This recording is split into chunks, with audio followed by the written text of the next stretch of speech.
Hello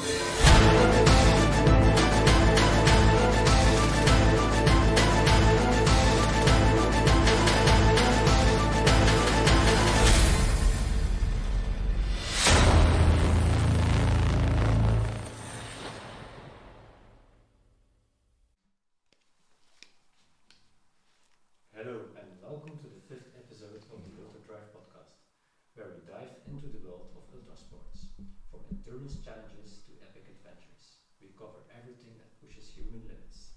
Get ready for thrilling stories, expert insights, and all things ultra. So Aaron, are you ready for the next guest? Yes, looking forward to our next guest. This podcast with Sven. He did some amazing achievements.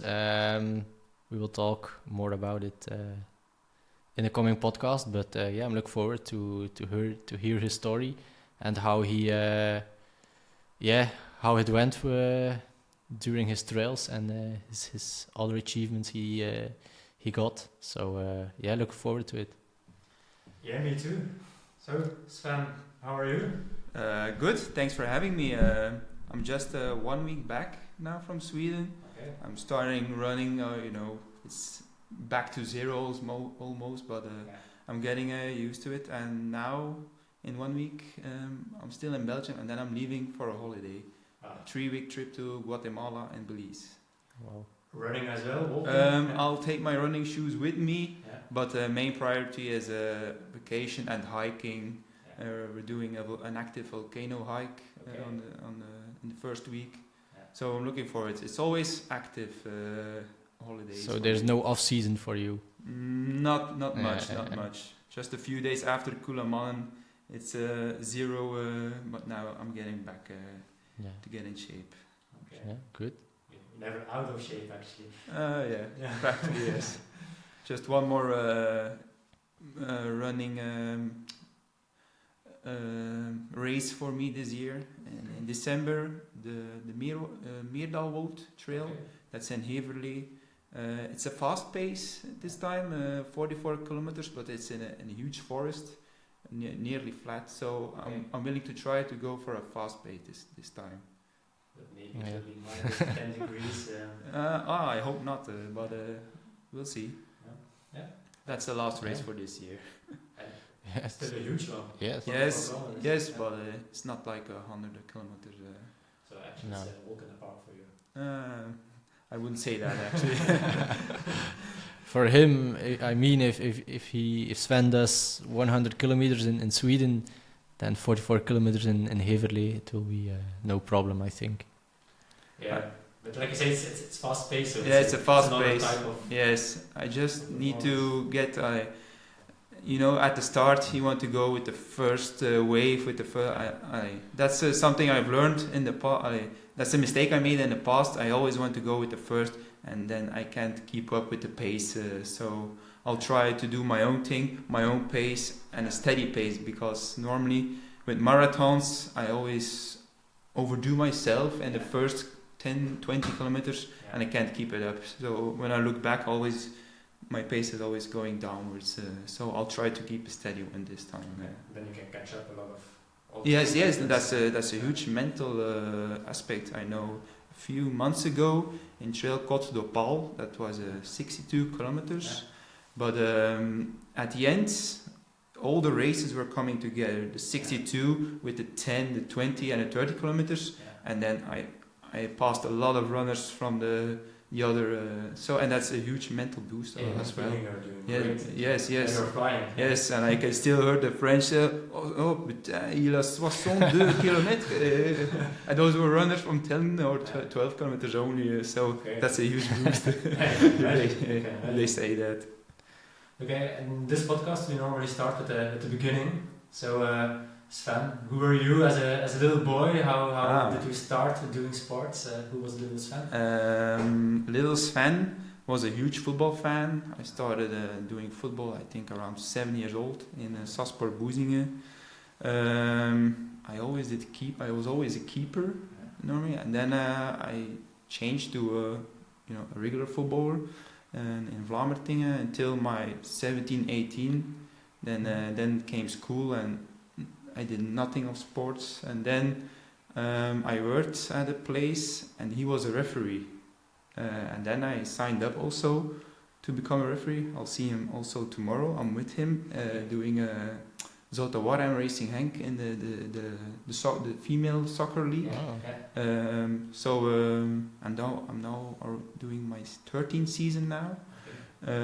So it's high level refereeing. No, with the female you can do a higher level, but I'm in third amateur, as we call, so that's like the fourth division, or the fifth, I think the fifth highest division in Belgium.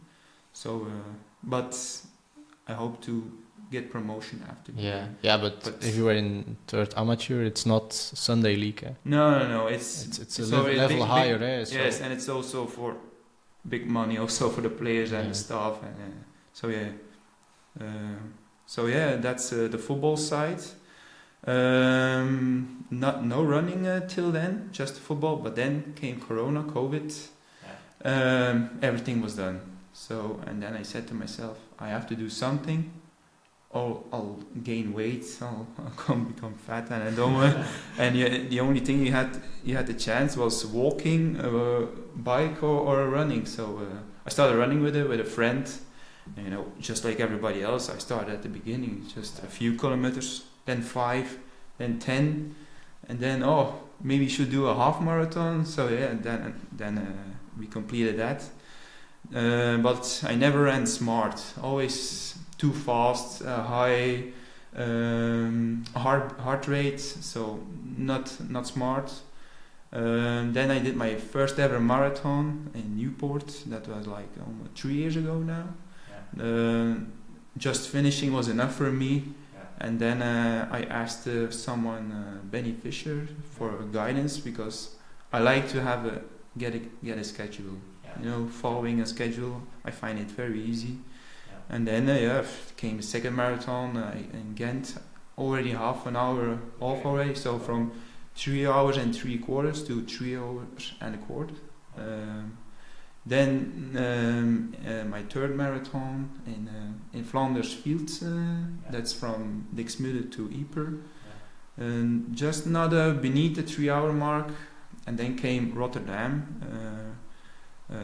very exciting and a very fun marathon to run, because there's a lot of audience at mostly you run alone and not so much audience, but if there's one you have to run, I would recommend. Then it's Rotterdam, but it's very sold out fast. It's not normal. In one day, I think how many are there now subscribed? 15,000, 20,000. Yeah, but it's getting a lot popular. Yeah, it's a new standard running a marathon. 5 years ago, a marathon that's huge, and now everybody wants to do a marathon. That's the impression I get. It's always the first question. I run. Okay. Yeah. What do you run? But it's also low profile to get started with running. The only thing you need is running shoes. Yes. It's not like biking, for example. You need a race bike, expensive wheels, expensive clothing. But I saw a funny reel on Instagram. Runners 20 years ago, and then it was just a pair of shoes. Now you get everything. You get socks. You can go as sunglasses, shocks. You can get expensive as you want. Same with running. That's true. Like trail running, you get a camelback. The lights. The lights. The headlight is also the rain vest. You also need to have is pretty expensive. But also the shoes. The shoes, they also make a huge difference. That's the huge difference from my first marathon to the second.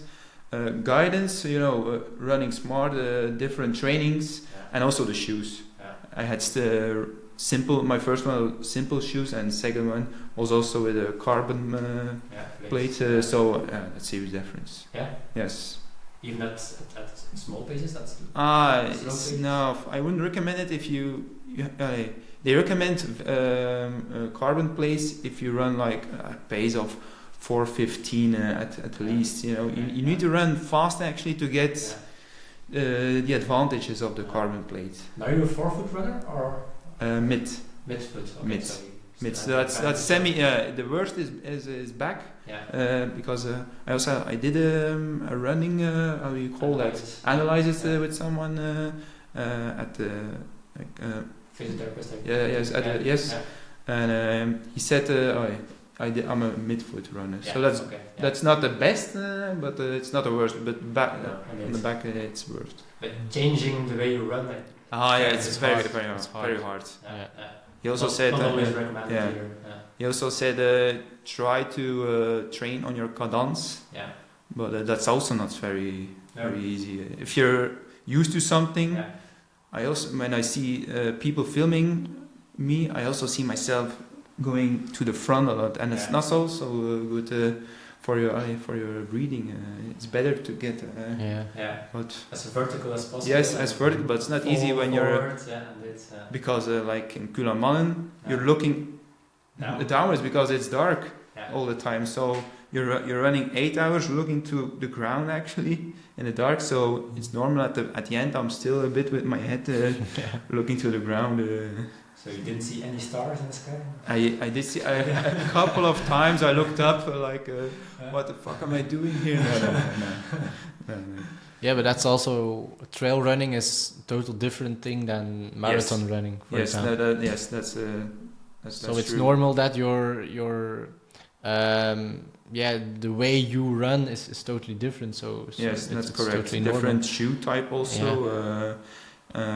Not so, and with marathons you do more interval, and with the trail running you do more like elevation training, like we call D plus, we call it, and also bigger volume training. I did 1 week I had 160 kilometers. And that's something you don't do with marathon. If you do marathons, it's like 100, 110 kilometers. Normally is your peak if you run a marathon. Like you said, the Rotterdam Marathon, you ended below the 3 hour mark? My first time, yes. Yes, for the first time. Was it a goal beforehand, or was it just I finished? I had a mindset, I had a goal to finish me 3 hours, so I was very happy to achieve that. What made the difference to go under the 3 hours? It's like a magical... what it made the difference? Yes, something in your training that you changed or just experience? I was just a better shape. I was lower in weight also. And also I followed a pacing group. It's also better to run in a pace group. There was a group 259, so I follow it most of the time. And they are mentally also, pushing you. And that helped me also. It's also a fast parkour, I think. Yes. So you just have have twice the bridge, the Erasmus bridge. It's called, I think. That's the only time you have a bit of elevation, but it's a nearly flat parkour. And besides, I think Valencia and Berlin, it's one of the best also. Because in the Olympics in Paris, I remember. Bashir Abdi, he said, it was a really, really hard course. Actually, it was always up and down. Yes, it's not the best conditions. You want to do as flat as possible, and also not a lot of corners. You want to straight ahead also because. So the marathon next to the river here, and Alpro Marathon in Wevelgem. It's actually a good marathon to do then. Yeah, but it's boring also. It's a bit boring. 20 kilometers straight on, then 1 turn. Yeah. If you look at that, it's good actually, but it's typical Belgium. But then after Rotterdam, what did you do? You knew already that you wanted to do longer? No, I still I felt like there's a more I can do better than this. So then I had 2 other marathons still. One in Bruges, which I had my best time. That was 2:54. So I did another 5 minutes. Then I tried one more time, but that was a very small marathon. It's not that popular in Holland. It's called Two Rivers Marathon. But I got sick 3 days before. My stomach... and I was just no new PR for the first time, and just made it under the 3 hours. But still, but after that, I made up my mind. So I don't want to train 12 weeks. That's normally 12 weeks. I prepare for a marathon. I want to do something else, but I want a new challenge. No, not thing. So not a better time, but bigger or more. Longer distances. Yeah, longer distances. So I made up my mind to do trail running. Okay. And then what? How did you prepare for it? It was just searching a trail run in the neighborhood, as you? No. Actually, I'm also a member at Natuurloop Zonnebeke. Yeah. That's also it's not a race, but it's also a very popular group of people who organize one run every month for free in the neighborhood. Westouter, Camel, also in Zonnebeke as well. So that got me ready. Or also, I got the fires, to do trail running, and then I looked up some races, and then I went for trail running full now. Was this year your first year of trail running? No, last year I also did trail running. Yeah. And then what did you do last year? What was the longest distance? 54 kilometers. It was the Natuurloop itself, but normally it's 43. But I started at home. I went to the start and I came back. So it's like an extra 10 just to go to home. Yeah. Which is also a very beautiful run. Yes. It's Zonnebeke. It's one of the most unique things about the races. There's a lot of private areas. Yeah. You can do it. It's just 2 days. You can run it, and then it's closed because you go through private areas. You can go else. So it's also pretty cheap. So I would recommend it to everybody. It's in December again if you want to do this. I think this 23 and 24 December, I believe. Okay, so, it's also the same. It's always the same weekend every year. So if you want to do it, something else, I would recommend it. So it's Natuurpark Zonnebeke, Gasthuisbossen, then the Palingbeek and back. So which are very famous for the First World War, actually. Yes. The Flanders fields. Yes, it's a nice parkour. I think I already did it three or 4 times. Yeah. The Natuurloop. I did it once, but 17 kilometers, I think. Yeah.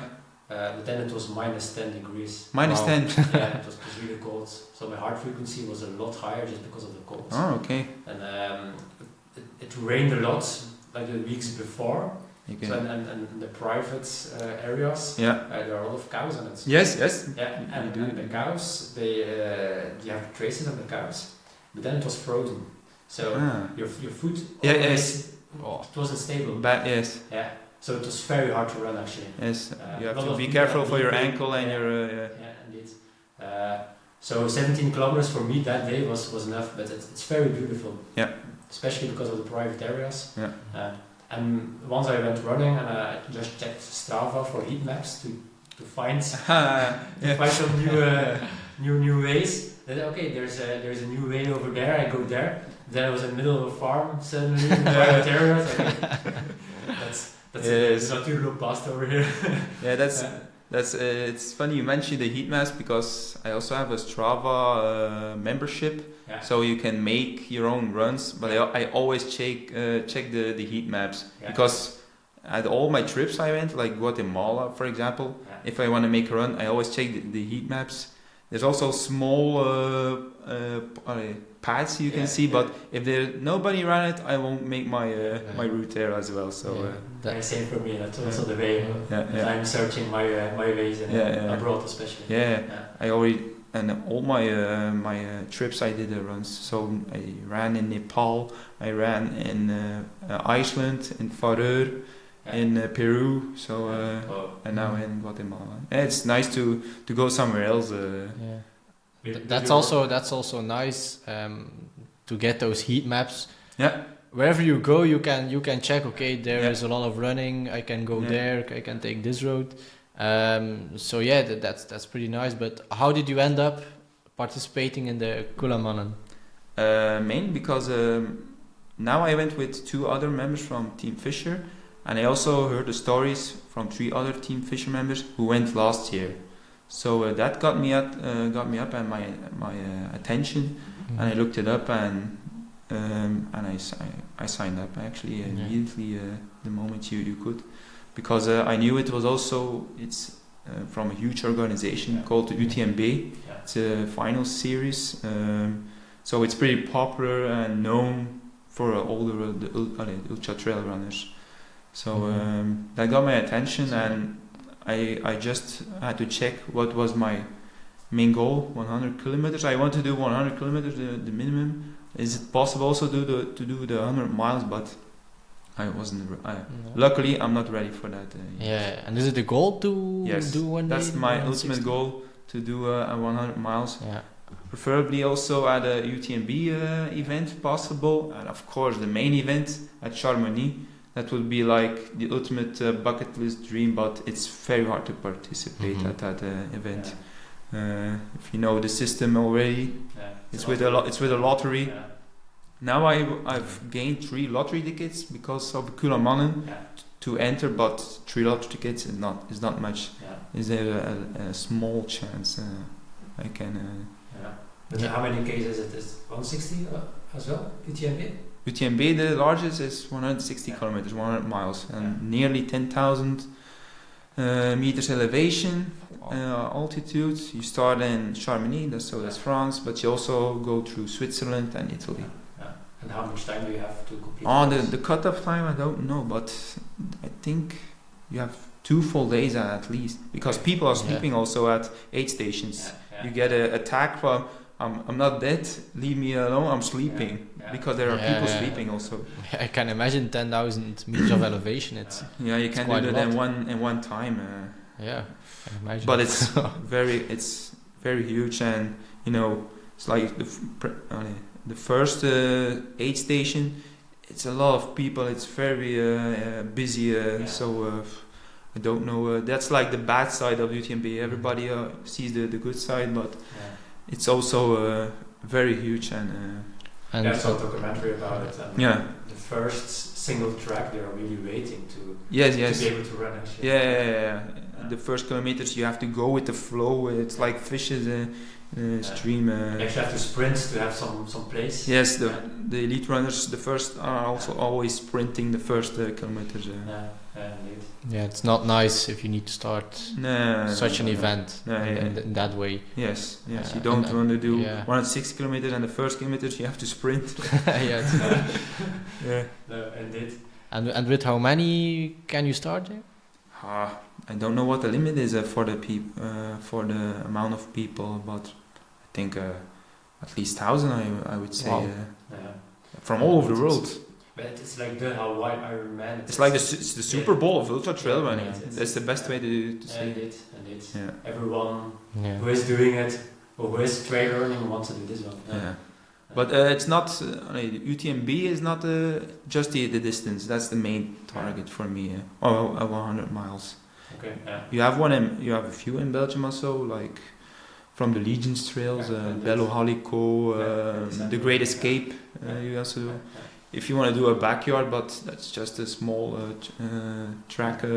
But I want to do a huge parkour.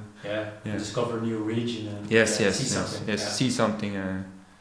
But I think you didn't see a lot of things in Sweden because you were starting at 10 p.m. 10 p.m. indeed, dark. A lot of wind the first 3 hours. The conditions weren't that good the first 3 hours. Luckily, the wind fell a bit. But indeed, it was pure darkness all the time, most of the time. How did your body react on it? Because I did the long race home. It's a 400-kilometer bike ride. It also starts at 9 p.m. And I had a lot of problems with not sleeping. How did you react on it? I slept in the afternoon for like an hour and a half. So that helped me also. And just a few coffees also before I start. I never felt sleepy actually during the whole race, and even when I got back at the house for a shower, I tried to sleep, but it didn't. I just went for sleep early that evening after we went for some food, but But Okay. actually, sleep wasn't actually another problem. Okay. And also, yeah, I never ran alone. That's Yeah. something I try to do. Yeah. Not to run alone. I always, At company. yeah. Also, always in a gang. A few people, never alone. Yeah. That's something I made up for myself. Yeah. Mental. It's a bit mental. Also, if you run in a group, Yeah. it keep pushing you. That's something that Bettina said in our last podcast last week as well. That she did the Ironman and this, and the marathon she ran with one other guy, because it's mentally support and Yes. it's just fun at that Yeah. moment. When I train always alone, I prefer to train alone, especially with intervals. But at that race, I made up for. I want to run in group. Can imagine. Yeah. But how did you prepare for it? Because I checked what you did this year. You ran a lot of things this year. Yeah. Was it planned? Yes, it was planned. So I always give the coach Benny. Yeah. We check what do you want to do, what are your goals, Yeah. and then he makes up a training schedule just to do it. To do that. So it's like an Excel sheet. 12 weeks. Yeah. Week 12, week 11. And then you start a small week. 80 kilometers, but then you go up, then a bit down again. Yeah, but in May I think you ran the Col de Pau. Yes. That's like I did it for a training also, Yeah. but With the Kullamannen in your. yes. Yeah, It's also a bit. It's also a bit the same, area. It's also at the sea. Yeah. Very nice. It's also a bit rocky, so not a lot of elevation gain, just 1,000 only with Cap Griné and Cap Blondie. So it's a bit the same, but it was not in the dark. Yeah. We started in the dark, but just for 2 hours. Then the sun came up, so you could see England. yeah. Yes. But I can imagine it's very good preparation. Yes, it was Also mentally to know, okay, I did this, I'm ready for the next step. Yes, I never saw it as a race. I want to do it full speed ahead. I saw it as a good training. And yeah. the Grand Trail, the Lac et Château. That was something different. That was also a main goal because until then, the biggest distance or the largest distance I did was the Natuurloop, 54 kilometers. Yeah.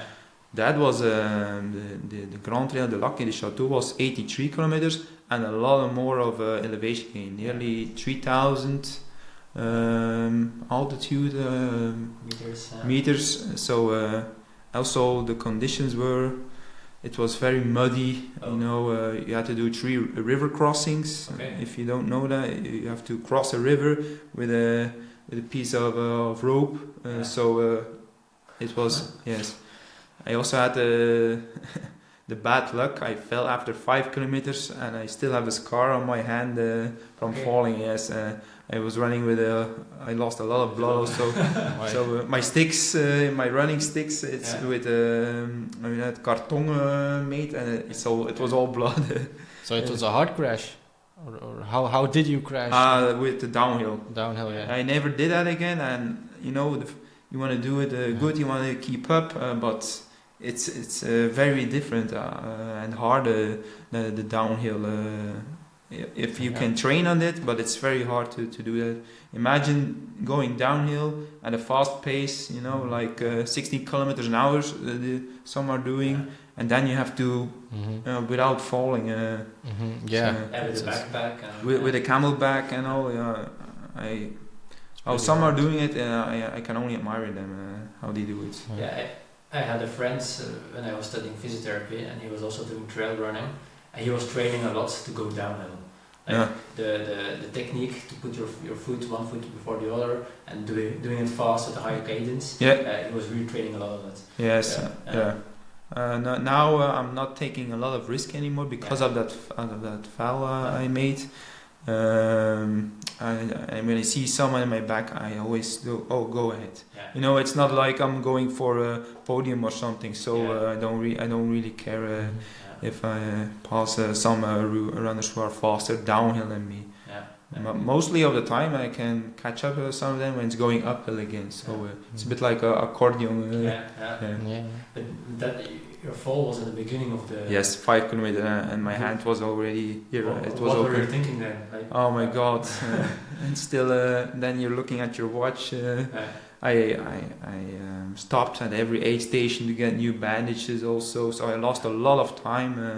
Also, think. But did you think I will have to stop? I will have to quit? Or No. No. I think in my head I never had a I want to quit now.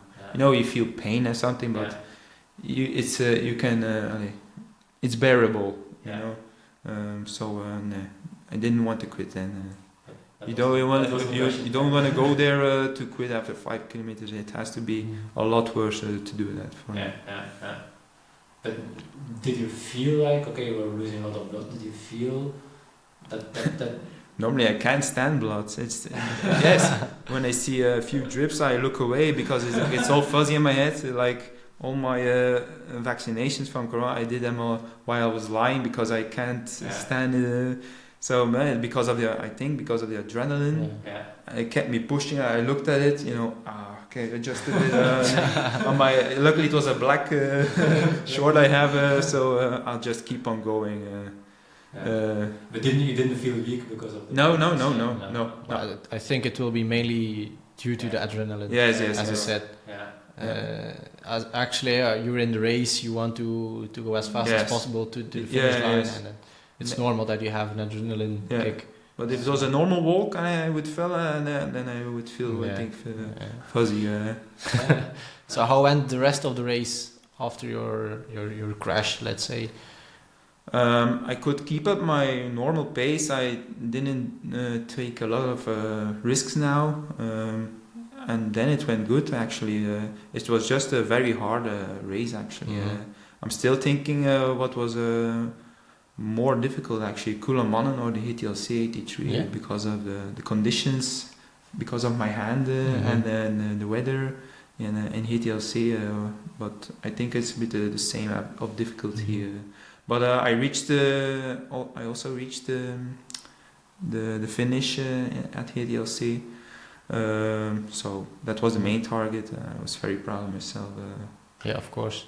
What were you thinking then? Okay, I'm ready for the 100k, or okay. Not the moment after, but after a week or so. So I want to push myself. I want to reach a new boundary, new limits. So now I did 100. I want to do 100 miles, but I think I'll do some more 100k runs first. Take small steps. Just for next year, I'll sign up for it's not that far, the North Trail de Mont de Flandre. In April, I think, or March. It's April. Yes. It's not that far from me. St. Janskappel. You do all the popular mountains or hills. Like also you also do in Belgium the Camelberg and the Rodeberg.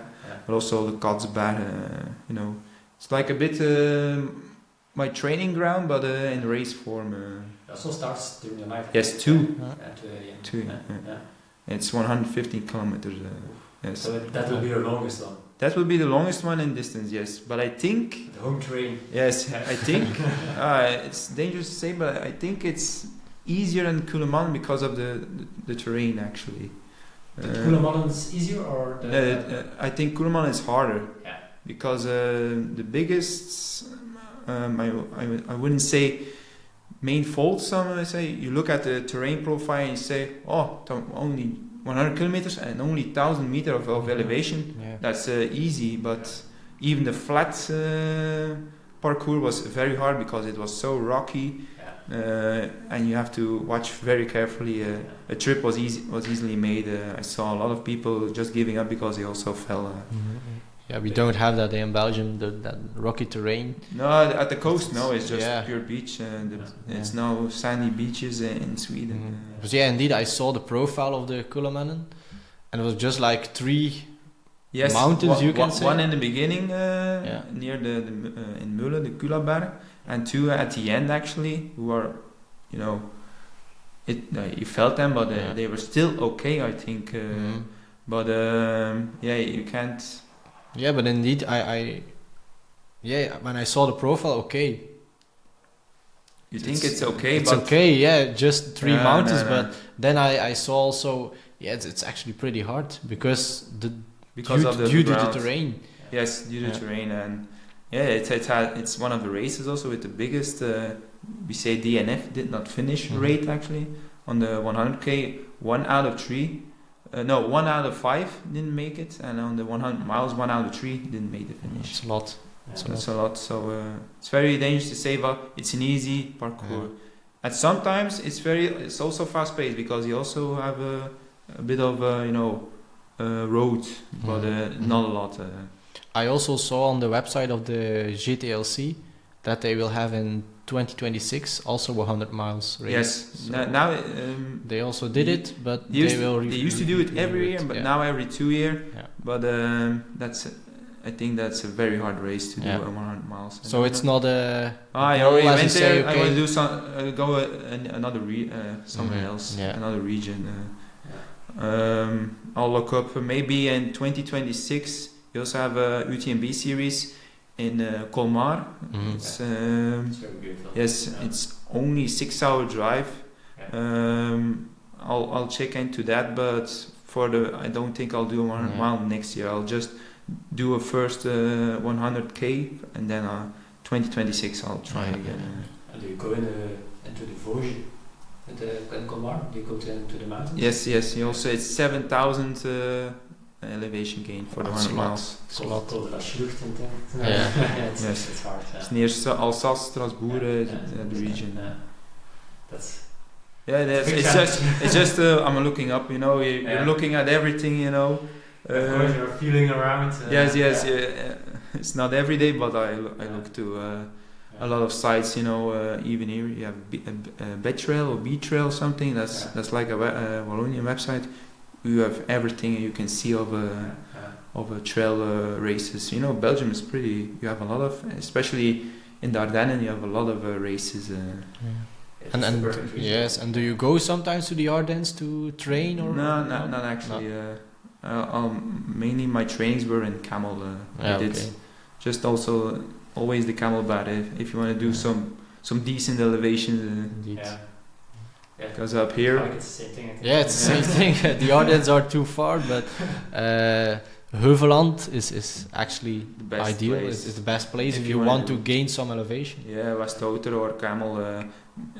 I live in Beeslare. It's not flat, but it's not also huge. It's like a false flat, as we would say. But let's be honest, Heuveland is not also. It's not the highest mountain is 180 or 150 meters. So you just have to do it a lot of times. So you can train to go down. Yes. I went to for one train. I went to Kluisbos in Kluisbaan, and there's a segment called Hallehat, and you can't run it. I think I did 14 kilometers, but over 1,200 elevation. I heard about it. It's famous, no? Yeah, it's famous. I used to also see the others doing it. So the Kullamannen, you had 12 weeks preparation, you said? Yes. Again with Benny Fisher. Yes. How was it preparation? You said you had ran 160 kilometers. That was the peak week. Yeah. And 3 weeks before the race. 3 weeks before the race. And then you go down. Tapering or that's like a less training week. To be fresh on the start. Yes. The last week you don't do nearly anything. Just two times I think. And 1 week before also less kilometers. But you build up until the 160 and then you go down. And the speeds, the pacing, is it with heart frequency? Is it interval? Yes. What a normal training week I would say is like, it's like 3 things. It's like LSD, like long slow distance, D plus, and interval. And also I also try to look at my heart rate. That's also very important to go in zones. And how does interval look like? Biggest interval is like warming up 5 kilometers, then 4 times like 4 kilometers, and at a pace of like 4. That's like 15 kilometers an hour with a 200 meter cooling down, and then afterwards 5 kilometers of cooling down in total. So if you count everything up, you can get 20 till 30 kilometers for an interval. It's a hard session. Yeah. That's a good training if you did that. Luckily, it was also in the summer also. Now, Sure. if you train in November, if you have a race in November, you train in the summer. So now for North Trail Mont de Flandre, it will be mostly dark if I train after work. Great. And then you go to Sweden. Did you go a lot before the race to just adapt to the region, or how? We tried to make like a small trip. So we rented a house for 6 people. I went with my father. He also took his bike with him, so he went for a ride once. And the other had their wives with them. So it was a house for 6 people. I think we arrived 2 or 3 days before the race. You know, no more running, just a walk, going for a walk once and collect our number, our race number. We went to the Kullamannen Natuurreservat. Actually, what we didn't run, but the 100 miles did. So that was a very hard challenge for them, the Kullamannen. That's what we did before the race. And then the race day. You slept a little bit, you said. Yeah. But were you stressed? Were you like pumped up a bit, or how? Actually, I was quite relaxed. It's also strange. Normally, you go early to bed because your races start like in the middle of the night, 4 or 5 in the morning. But now it starts at 10 at night, so you can sleep. Like it's vacation. But luckily, I did a power nap in the afternoon. Also, that helped me also. But I was actually relaxed at the start. Then, of course, the bit of the ceremony, which was very cool to see. People who saw clips of the Kullamannen, the famous knight that's coming, with his flag, and that was very cool to see actually. It was also challenging because you get emails from the organization, like they're trying to break you down mentally. It was like, dear Sven, we don't care about your trainings, Kullamannen demands everything. So, the week will fail, the terrain will strip you bare. It was like, a demotivation note you got actually from the organization. But it was like, but actually it got me pumped up for, okay, I want to do this now. Getting ready actually. I didn't, it had another effect on me. Not like, oh my God, what I did now. No, I want to do it. But I think you need that mindset to go into the race. Yes. That's true actually.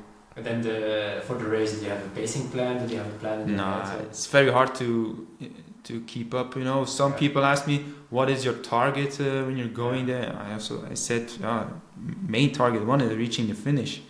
And I said to some between 11 and 12 hours, but if I arrive in 12 and 13 hours, that's also fine for me. So it was option. It was B. I arrived in near almost 13 hours. So I started at 10 at night and I arrived at 11 in the morning. Which is amazing. Yes. So I stopped for 1 hour for drinking. A bit of relaxing also. But did you have a plan for that? For food, drinking, rest? That's for me still a problem with the eating. When I look up now what you have to eat of carbs you need, I didn't had enough carbs with me. I didn't eat enough to because at the end, the last 20 kilometers, I fell down my legs. My heart rate was still okay. It was pretty low, but I didn't eat enough. So that's something I have to do for the next eat more. I still need to eat more. What did you do now? What was your food plan? I don't have much of a food plan. That's the difference with marathon and ultramarathon. You don't if I want to eat bread with a préparé, I'll do that. But you don't have thing like every hour I definitely want to eat this or this. Oh no, but I have a bit of a few standards. You know, in the morning, bread with confiture or pancakes even. Yeah. Also a bit of nuts also for fibers, and also always a banana before I run. Yeah. That's like a few, and when I go a half an hour or an hour before I go to sleep, I eat a small bit of protein yogurt. Yeah. So Yeah. for the muscles, Yeah. that's like the only. But Yeah. I eat what I want: potatoes with chicken or pork or beef. And then during the race, what did you eat then? You only had 2 aid stations with food, Yeah. so that was a bit challenging also. I had typical snacks like honey cook, we say honingkoek, protein bars, and also have water with my own powder which has carbs in it. So I try to not much of the ultra gels you see with marathon runners. I just eat not so liquid food. And is it something you want to do for next races? The liquid food or gels or how? No, how do you see it? I think I'll just need to eat more food, more cookies and all stuff. That's the main, I would say, target to eat more. Okay. Yeah. Because I think that can improve your result a lot. Yes, less weak at the end. I want to do it. I'll try to. That's the main target for me for the North Trail Mont de Flandre, without feeling weak. You know? So, but I have to eat more. That's. Yeah, but that's a beautiful goal, and every ultra, it gets everyone makes the same mistake, not drinking enough, not eating enough. Yes. Because it's your fuel. Yes. When the tank is empty, running is not isn't just running. It's also eating. That's also a big. But also it can be too hard on your stomach. Yes. Because every time you bounce you want to try new things, and try the things on your training you're doing and you're eating on your race day, and some aren't staying in your tummy, But like the big guys, how much do they eat? What do they eat? What they eat, I think they eat shells. I think they can take it. That's I didn't ask a lot of the or talk to elite. Maybe that's something I have to do also. Ask, but what are you eating during the race? Actually, learning from them, because but that's also something you gain with experience. And the more trails you do, the more experience you get. Yes, that's true. Yeah. So. I have the same experience. I have a food plan, and before it's difficult to keep at your food plan because many things happen during the race. Like you fell twice, I think you said. So then you have an adrenaline peak. So you're using more carbs actually. Yeah. Maybe you run a little bit different afterwards. So it's difficult to stay at your plan. I think. Yeah. In Kullamannen I also fell twice, but luckily without much harm. It was there were leaves, and it was a sawn-off tree that was covered with leaves, and I tripped, but luckily not much harm was done. Did you have difficult moments, like mentally or physically, like? Physically, something I learned. You had to keep your phone and a power bank with you, but I kept it in the side of my camel bag, and like after 2 hours, it was punching to my kidneys. It was really hurting a lot. So next time, the power bank and the phone goes in the back. So that was actually the hardest thing for you. Yeah, because I was, you're running in a group. I don't want to stop now. I put everything off, So I had to wait until kilometer 45, the first aid station, to put it off and put it in the back. Because when you're entering such a race, there are a lot of equipment requirements you have to take with you.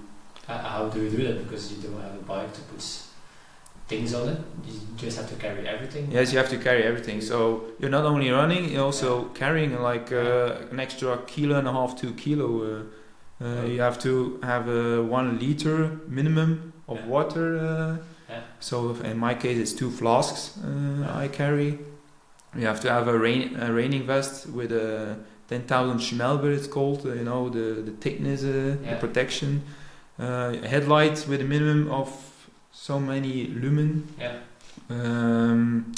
Also a blanket. If you trip and you're alone and you're getting cold, you have to get the blanket. Whistle also. There's a lot of requirements actually. It's a good thing for security. Yes. In other races, you have to have a winter kit and summer kit with you when you're seeing snow, like in Switzerland, perhaps. You have races where you have to have a bigger survival kit with you. It's good that they do such things that they say, okay, you need to have this and this and this. Of course, I think you have also a tracker with you. Yes, so and you have to download an app on your phone. It's called Live Trail, and they can see you, perfectly where you are. Yeah, so because so also with your phone actually. Yes. Because sometimes you're in the middle of nowhere. Yeah. So you don't have the right connection.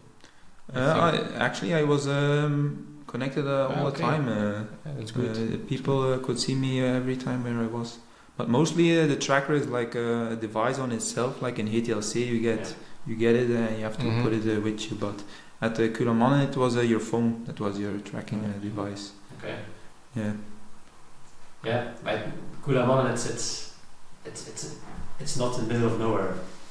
It's like the coast of Sweden.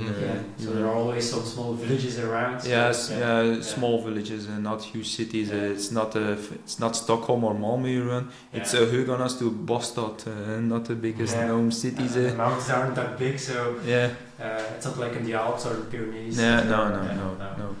A whole different area than some people do when you do ultra running in France or in Switzerland. Yeah, indeed. And then after the first aid station, during the first aid station, did you stop a lot? What did you have at the aid station? You had drinks, some foods. What did you get from foods? The first aid station was actually after I think 23 kilometers, and then they also made it harder. The race, you only have 2 aid stations with food. All the others was just water and a sports drink. Meanwhile, all the other races have always food. It's like they made it extra difficult because I know people who stopped, who quit the race because they didn't eat as well. So, but me after the first aid station, I had my first liter also was empty. I had my own powder with me with carbs. I work with Never Second, and somebody helped with me. You want to fill with what I was holding. You want to fill with water and my powder. So I just refilled up again with water, and after I think 10 minutes I was also on the road again. And I just had to find another group again because I never run with the same group. It was also different, always different. Sometimes it was with 10, sometimes with 3, but never alone. Was it easy to get back into the rhythm again? Because when you stopped 10 minutes? Yes, because the aid stations were mostly at a small part of a road, so it was not they didn't put aid stations on rocks or something. No, you had time to go to find your rhythm again, and then it was going back to the rocky roads. And also to find your pace group, let's say, because as you said, it was every time it were different groups. Normally they run the same pace with you after like 40 kilometers. It's more like 10 kilometers an hour mostly. It's actually pretty fast. Yeah, but near the end, because of all the walking and the rocks, you go downhill. And then the 2 main elevations, the 2 climbs you have to do. So then it went down. I think now I did it in 13 hours. That's like 8 kilometers an hour average. Which is I'm good. I'm happy with the result. The main target was finishing, so I didn't look. It's not for a podium. I went That's the beautiful thing we always say, Jelle and me, about the ultra thing. When you finish, you are a winner. Yeah. It's not like in let's say racing, a cycling race, for example, only the first rider or the first 3 guys go to on the podium. But when you're doing an ultra, 100 kilometers of trail running, when you finish, you are a winner. Yeah, never go with the mindset of I want to go for a podium or something.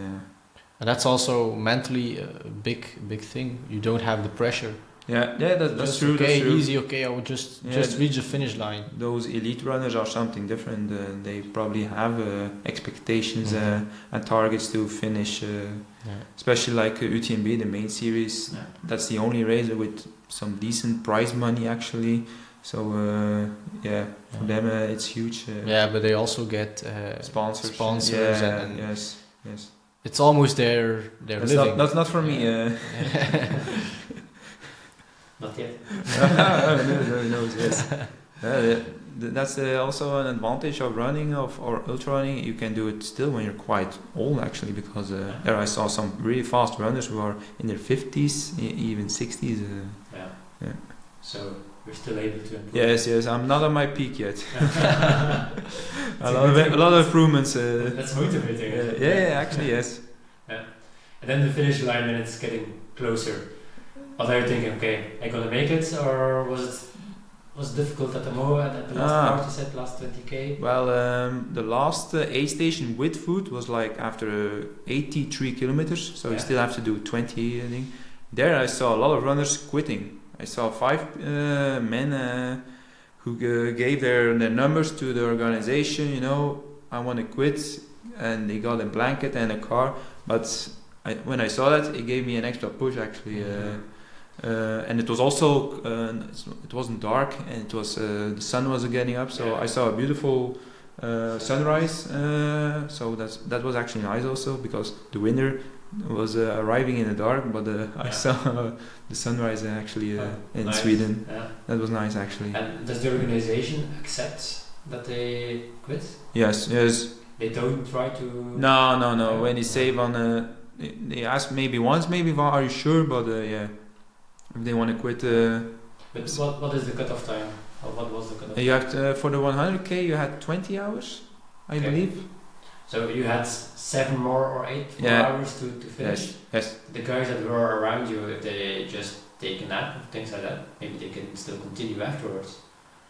After me? Yeah, the guys more walking, I think. Yeah, the guys that were giving their number to the organization said, I quit. Maybe if the organization says at that moment, no, just take a nap before you do quit. a power nap. And take it some was time. outside, so you don't had like a bench or something. Okay. There's only one aid station where you could sleep. That was like a big tent that was heated up. It was nice, cozy and warm. Yeah. The only place you could get some sleep actually, but for the rest it wasn't like a place to get a nap actually. No. It was like you can get a drink, get some food and go back, or you want to quit actually, because it was like at a parking, the last one at a parking lot. Not the best place. But that's also why I think the organization sends those emails. Yes. You don't we know got how like 2 actually. Yes. To remind yourself, okay, it's not prepared. easy. I need to go prepared, get to in the right mindset. Yeah, it's actually a useful tool. Because you thought right now, okay, let's go for it, but maybe the people who quit it said, okay, I don't know, I'm not sure. Yeah, it was also possible they were people from the 100 miles also, but that would be an extra bummer if you already did, let's say, 140 kilometers and you have to quit for the last 20. Then you really have to be like broken mentally or physical if you want to quit. Yeah, because 20k, if you walk, yes, you can make the cutoff time. Yes, there was also another lady, the other 2 guys from my group knew, so she did the 100 miles and they started at 6 in the evening, so 4 hours before us, and she still had a half an hour left to finish, so that she was like on the parkour for more than a day. She arrived at 11 at night, so the day after 11 at night. So she started in the dark, saw the sun, everything, the sunset, and dark again, arrived in the dark. All the respect for them. Yeah. A lot of respect. Yeah, but everyone who finished, finished there. It's not you want to make the cut-off time, that's the only thing. That's the reason why I asked, because the races I did, we all have difficult moments, but when you quit at that moment, it's like I can walk to the finish line and still be there before the cut-off time. Okay, running is maybe different, but sometimes I have the feeling, okay, just try even to walk. You will make it on time. But maybe they were hurt, I don't know. But if you can still make it by walking, And the organization of the race across France, they teach people who are in the aid stations to refuse actually people that want to quit. To say, okay, you first gonna eat something, first gonna take some time, and then you see, you take a nap. Okay, there are some beds over there.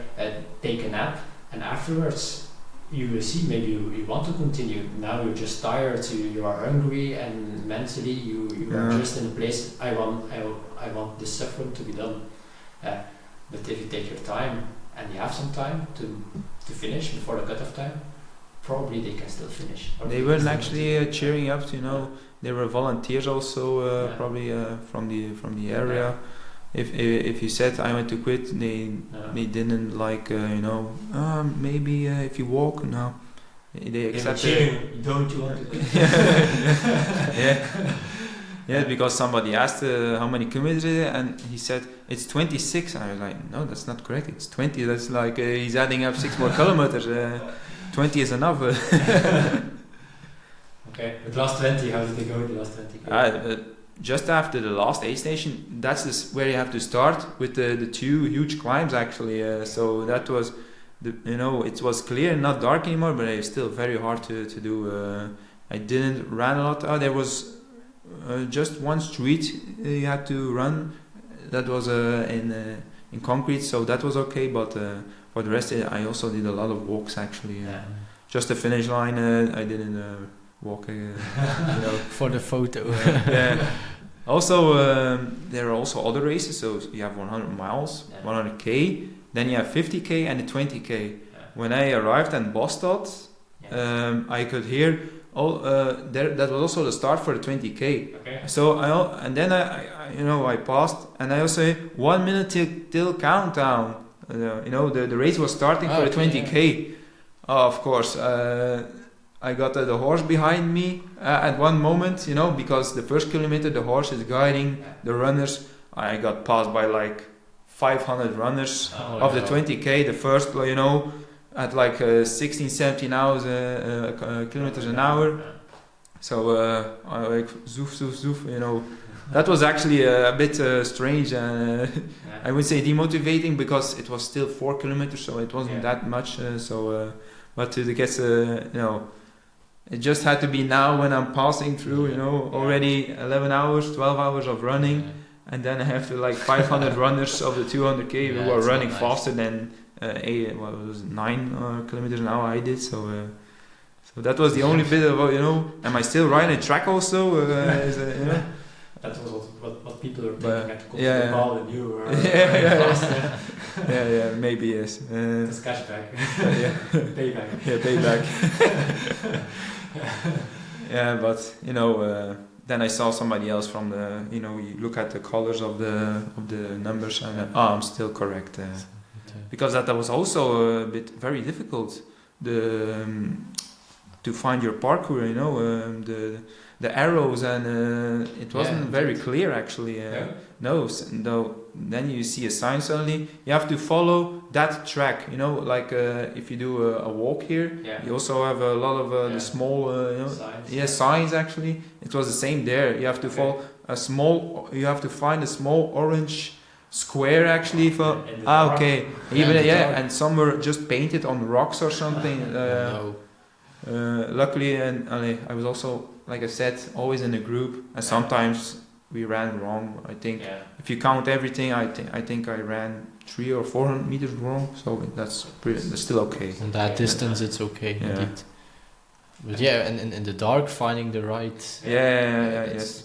Yeah, it wasn't that easy. There weren't a lot of huge, billboards, and you say for you go that way or something. But that's also part of the challenge. Yeah, yes, they really want to break you mentally, actually. Yeah, it's like we'll make it harder, less aid stations or not with food, not. It's easier for the organization. Yes, also, the water, it was just a hose. It wasn't actually natural water. It's just a hose, actually, in huge cubic containers. So. No. And then you finish. What were you thinking? It's a huge relief, actually. So it's like, yes, I did it. All the training, all the efforts, all the hours of practice. That's what you're doing it for.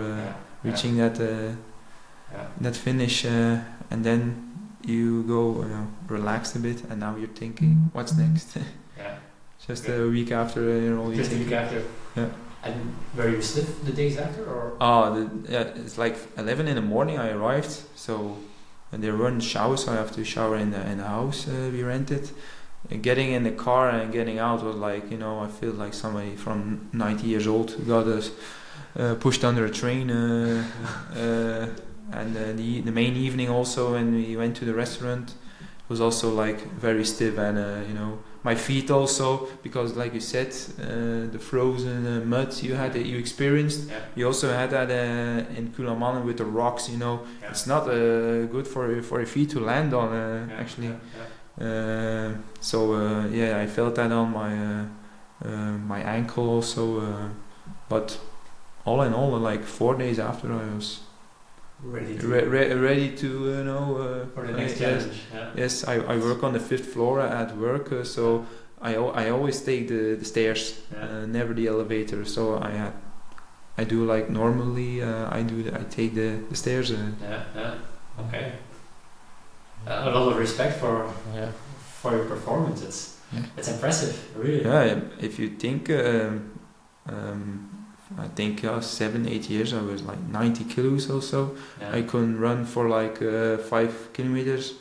Never imagined I would run a marathon, let alone in 3 hours. So if you push yourselves and you keep and you train a lot, you can get those goals you want. Indeed, because you went actually really fast, because COVID, it was 4 years ago. Yeah. But in the beginning, I didn't run that well or good. Too fast, the heart rate. You go faster actually. If you tell to normal people, you run faster by running slow. You gain more. They don't believe you, but it actually is you. You have to run slow at a low heart rate to gain speed. That's the same thing and the same mistakes. A lot of beginners, or let's say in cycling terms, Sunday riders are doing by riding. They want to get an average speed of 30 kilometers an hour. Want to go road 30 kilometers an hour average, but no, just ride your own pace, ride slow, so you gain a lot of more. How do you say it? Uithouding. Endurance, that's the biggest thing about going slow. Gaining that endurance, and that's the main thing you need, especially in running. It's like the combination of interval and LSD. That's I think what where I gain my speed at marathons and ultra running. It's also inviting to do ultra running or ultra cycling when you are training with a low heart frequency. It's like, okay, I can do this for hours. Yes. Let's try it. And let's see where I end. And then you do a marathon. And okay. 50k, 80k, 100k, 100 miles. Maybe 660k. Oh no. Let's keep it one step at a time. Next main target is 100 miles, but first more training on 100k. and then we'll see. That's already a big thing. Yeah. And is there something in between? Oh, if Because it's mostly it's like you go from 100k or 160. You don't have a lot of races of 130 kilometers, 140. No, because it's a big difference, you know. Yeah, it's yeah, 60k. But still, that's if you see races, the options are mainly 100k or 100 miles. Maybe they should put something like, as you say, 140, 130. With UTMB series, you don't see a lot. It's like 100k or 100 miles. North Trail de Mont de Vlaanderen is 115 kilometers. It's a bit more also, but. And what is your ambition in the Mont de Vlaanderen Trail? I don't have like podium ambition, but I want to do, with all the things I've learned at Kullamannen, eat more. I want to, don't want to end up the last 20 kilometers with more walks. You know, I also think the terrain is more inviting for, a good pace. It's like 3,000 meters elevation. That's still okay, not as much as like in France or something, but I want to give the best out of me on that race. Good luck. Thanks. I want to ask a question about your trainer, because I have some patients in my practice, and they're also training with him. It seems like he's very famous, or how did you meet him, or how did you find him? Or? Yeah, because of somebody else also who was with him. Yeah. I just sent a message to him. So I heard you're doing, the schedules. Is it possible, to do it for me as well? Yeah. Yes, he's well known.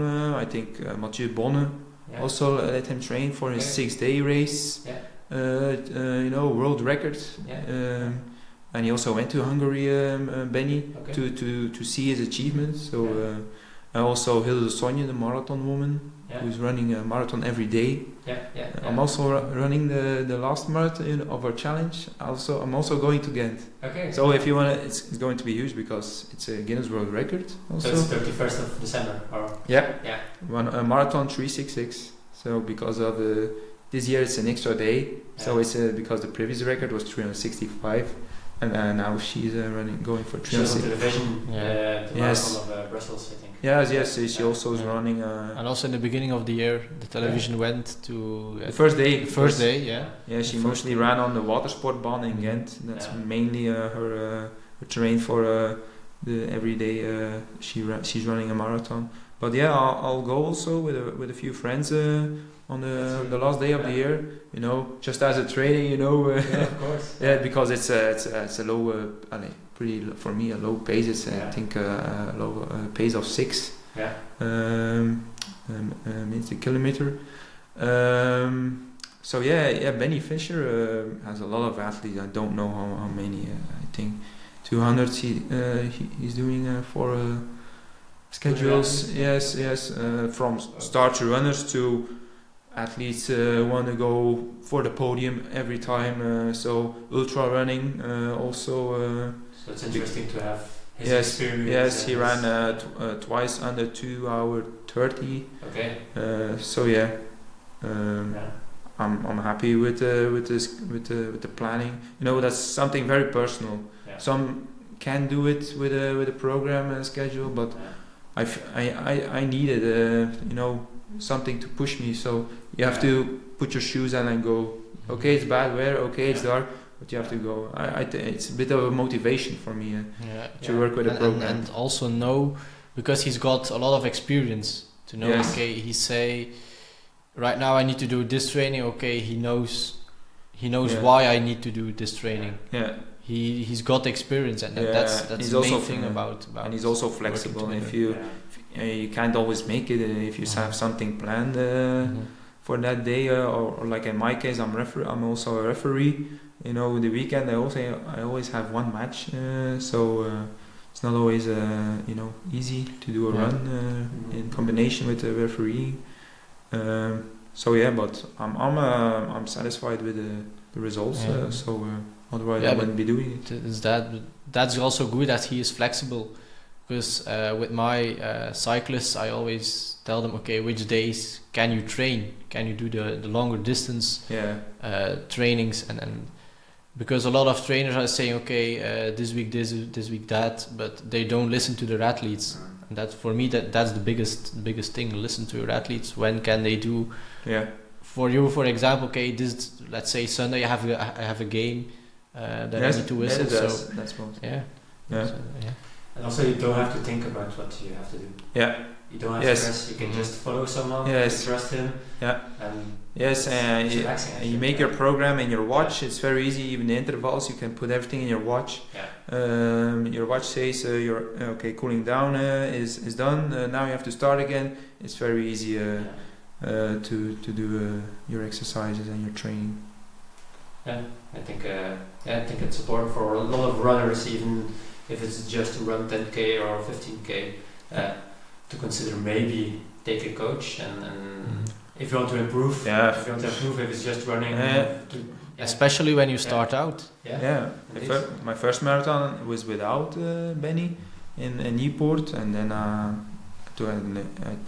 then afterwards I took his advice. I did the training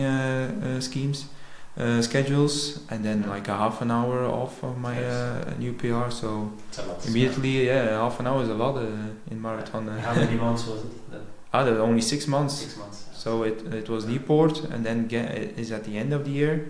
Mostly marathons are at the end of the year or at the beginning, more in the beginning. So Newport was at the end, and then 6 months later, April I think is mostly the Ghent Marathon was my half an hour off. So, so I think we're almost there. Sven, do you want to share a message about what you learned this year with the trail running, or you have to do what you really want to do. Like for me, going from marathon to ultra running was like something that I need a new challenge. And don't force it. Also, you have to listen to your body. Also, that's also a very huge part. Also, I think for myself, I can still push. I can do more. Also, but there's always a limit. It's going to end somewhere. You don't have to force it. So just have fun. I like Natuurloop. Their saying on the T-shirt is "Trail for fun, enjoy your run." Yeah. Actually, that's actually a nice slogan. Actually, enjoy the nature also, because that's the main part also of the trail running. You get a lot of more beautiful views actually. Yeah, that's true. Yeah, that's true. Yeah. That's something that's the biggest message in every sport you're doing. Just have fun, enjoy it, Yeah. And you can also do it longer and longer when you're enjoying it. Yeah. As long as you enjoy it, you won't get injured or less injured. Yes. Yeah, it's true. Perfect. Thank you, Sven. Thank you for having me. Yeah, it was a pleasure. Yes. It was fun hearing your story and your adventure. Yeah, it was very interesting, and we also right now had a swimmer, a biker, a cyclist, or right now a trail runner. So it's very interesting to hear your story also, to hear different approaches to your race. So yeah, and have good luck next year. Yeah, thanks. Good luck with the podcast also. Thank you. So this was our 5th episode of the Ultra Drive podcast. To everyone who listens, follow us on Spotify, YouTube, Instagram, Facebook, and hear you next time. Thank you for listening. Bye bye.